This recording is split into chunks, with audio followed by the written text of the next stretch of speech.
Bakit importante magkaroon ka ng emergency fund?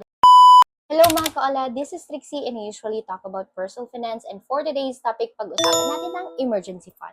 Ang emergency fund ang magsisave sa iyo sa iyong emergency, kaya dapat mayroon ka nito. So halimbawa nito no mga kaola, halimbawa nagkasakit ka. So kung wala kang emergency fund, like yung mga simpleng sakit lang, kunyari lagnat or sumakit yung ipin mo, kung wala kang emergency fund, saan ka kukuha ng pera para bumili ng gamot, para magpa-check up, yung mga ganyan.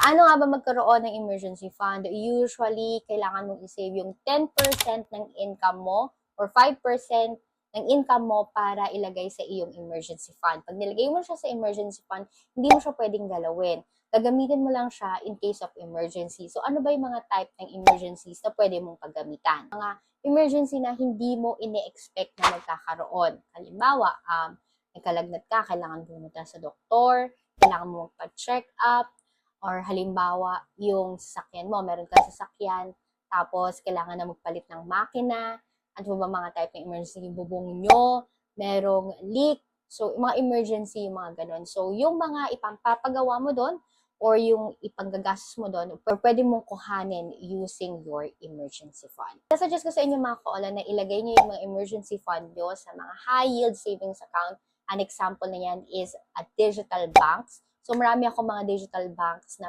mai-recommend sa iyo. Kung gusto niyo malaman kung ano yung mga digital bank na mai-recommend ko sa inyo, comment down below para gagawin ko siya ng video. If you like this type of video, like and follow for more. Yun na lang muna. Thank you and bye-bye.